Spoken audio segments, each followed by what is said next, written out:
Breaking news, everybody.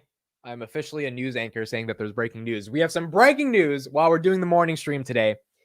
Hindenburg Research yesterday tweeted, hey, we've got a new short report coming, and this one is a big one. I didn't know who they were going to short. I had some ideas in my head, but never would I think they were shorting the company that I just found out they are shorting. Thank you to the people in the live chat who informed me about this.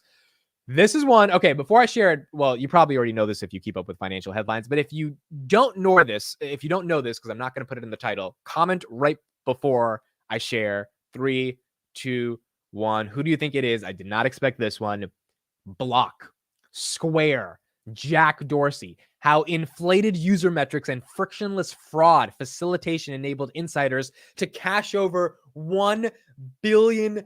I actually have some friends that I really, really respect that are massive, massive fans of Square, and not just like random friends. These are friends that are in high-level senior positions at companies. I met them over the past year on YouTube. You know, they're actually some mentors to me, and they love Square. They have very big positions in Square. So I think this is going to be, you know, I never bought Square, but I always was warmed up to the idea just because I had these friends who are always telling me that Square is, a decent play. But I never bought it, and it's very interesting to see now that it is being shorted. All right, so let's take a look at this. We're not going to go through the entire report, but let's try to get some of the main things. Block, formerly known as Square Inc., is a $44 billion market cap company that claims to have developed a frictionless and magical financial technology with a mission to empower the unbanked and the underbanked. Again, Jack Dorsey, a huge Bitcoin bull. His entire thesis is like, how do we create freedom within the banking system? This like super libertarian, blah, blah, blah, blah, blah, former CEO of Twitter, just like horrible management of Twitter. I mean, if you even take a look at one of the Twitter files, the amount of censorship that was going on under Jack Dorsey's fingers was just absolutely ridiculous. It was bad. Like, it was not good. But he is a Bitcoin bull, and that's why Block it's named Block, right? Blockchain. They changed it from Square. Our 2-year investigation has concluded that Block is systematically taking advantage of the demographics it claims to be helping. The magic behind Block business has not been disruptive innovation. Remember, Cathie Wood has a big position in Square as well, but rather the company's willingness to facilitate fraud against consumers and the government, avoid regulation, dress up predatory loans and fees as revolutionary technology, and mislead investors with inflated metrics. What a claim. Our research involved dozens of interviews, okay? Most analysts are excited about the post-pandemic surge of Block's Cash App platform. I use that Cash App platform every week. I like it. With expectations that its 51 million monthly transactive users and low customer acquisition costs will drive high margin growth and serve as the future platform to offer new products. You can now trade crypto, buy stocks on it, all that stuff. Our research indicates, however, that Block has widely overstated its genuine user counts and has understated its customer acquisition costs. Interesting. Former employees estimated that 40 to 75% of the accounts they reviewed were fake, involved in fraud, or were additional accounts tied to a single individual. 51 million TAUs, transacting active users. If we just multiply that on the low end by 40%, you've got 20.4 million accounts that are theoretically fake. That's a big claim. That's a big claim because, I mean, you can't lie about fake users, because investors, if you have fake users and investors are betting on your user growth, like, that's pure, like fraud in terms of how you're communicating your financials. Core to the issue is that Block has embraced one traditionally very underbanked segment of the population: criminals. The company's Wild West approach to compliance made it easy for bad actors to mask create accounts for identity fraud and other scams, then extract stolen funds quickly. Even when users were caught engaging in fraud or other prohibited activity, Block blacklisted the account without banning the user. A former customer service rep shared screenshots showing how blacklisted accounts were regularly associated with dozens or hundreds of other active accounts of suspected of fraud. This phenomenon of allowing blacklisted users was so common that rappers bragged about it in hip-hop songs. Now, it is no secret that Cash App and Square as a platform have been targeting urban communities and hip-hop communities. And the reason I say this is because there's many hip-hop podcasts. For example, the Joe Budden podcast. I believe that the Cash App was a sponsor for them for almost 3 years. Their logo was then at the bottom of every single podcast. And those demographics are primarily going to people in urban areas. So, I mean, they are correct about how the marketing is geared towards more urban populations, but the idea that that is leading to a ton of fraud is interesting. And I mean, they would have to definitely show some evidence that that is the case. Block obfuscates how many individuals are on the Cash App platform by reporting misleading transacting metrics filled with fake and duplicate accounts. CEO Jack Dorsey has publicly touted how Cash App is mentioned in hundreds of hip hop songs as evidence of its mainstream appeal. A review of those songs showed that the artists are not generally rapping about Cash App's smooth user interface. Many are describing it as a scam, traffic drugs, or even pay for murder. See our compilation video on this. What the heck? Okay, I'm not going to play the compilation video because it's going to get this whole stream demonetized, but we're definitely going to go through that here. I paid them hitters through Cash App. Block paid to promote a video for a song called Cash App, which described paying contract killers through the app. The song's artist was later arrested for attempted murder. Oh my goodness. Like, I've heard that song, so I know what he's talking about because I am a bit of a hip hop head. But I don't know if that necessarily means that the app is lying all about older users. All right, let's go down a little bit more.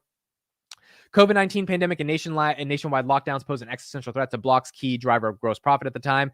In this environment, amid Cash App's anti-compliance free-for-all, the app facilitated a massive wave of government COVID relief payments. CEO Jack Dorsey tweeted that users could get government payments through Cash App immediately with no bank account needed due to its frictionless technology. That sounds like a good idea, but within weeks of Cash App's accounts receiving their first government payments, states were seeking to claw back suspected fraudulent payments. Washington State wanted more than $200 million back. Arizona sought to recover more than $500 million. So apparently, the process for receiving unemployment or stimulus checks during the COVID pandemic was not as frictionless as they say that it is. Rapper Nuke Bizzle made a popular music video about committing COVID fraud. Several weeks later, he was arrested and eventually convicted for committing fraud. The only payment provider mentioned in the indictment was Cash App, which was used to facilitate the fraudulent payments. This is insane. This is a huge report. This is going pretty deep. Oh my goodness. Wow. Competitor PayPal has disclosed that it's under investigation by both the SEC over its similar use of a small bank to avoid interchange fee caps. Block's $29 billion deal to acquire buy now, pay later service. This was January 2022. Afterpay has been celebrated by Block as a major financial innovation, allowing users to buy things like a pair of shoes or a t-shirt and pay over time, only incurring massive fees if subsequent payments are late. Afterpay was designed in a way that avoided responsibility lending rules in its native Australia, extending a form of credit to users without income verification or credit checks, which is true. I mean, if you engage in buy now, pay later, you don't really have to have a certain amount of credit. They just kind of let anyone be able to buy now and literally pay later. The service doesn't technically charge interest, but late fees can reach APR equivalents to as high as 289%. The acquisition is flopping. In 2022, the year Afterpay was acquired, it lost $357 million, accelerating from 2021 losses north of $184 million. There is even a lot more, but let's go to the end. In sum, we think Block has misled investors on key metrics, embraced predatory offerings and compliance worst practices in order to fuel growth and profit from facilitation of fraud against consumers and the government. We also believe Jack Dorsey has built an empire and amassed a $5 billion personal fortune, professing to care deeply about the demographics he's taking advantage of, with Dorsey and top executives already having sold $1 billion in equity on Block's meteoric pandemic run. It ran up to about $200 at the height of 2021. They have ensured they will be fine regardless of the outcome for everyone else.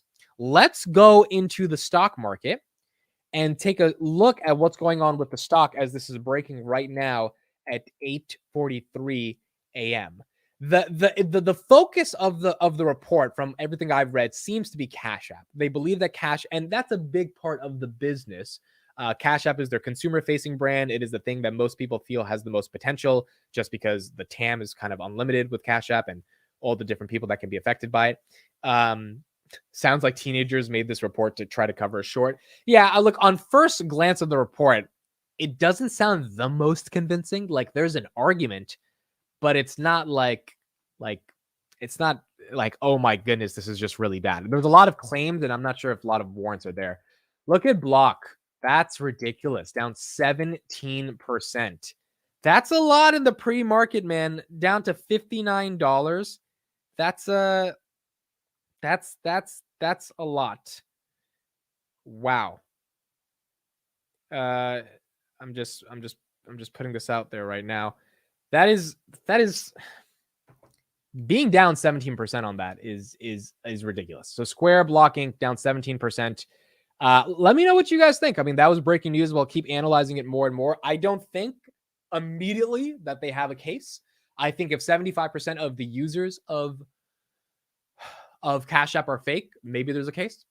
Ultimately, revenues are revenues, right? They've been able to produce real revenues. Now, if those revenues are faulty and they're avoiding paying certain fees or whatever, then maybe there's an argument. But Square's been able to grow their revenues, and the money they get, even if it's not 51 million transacting users, is still a substantial amount.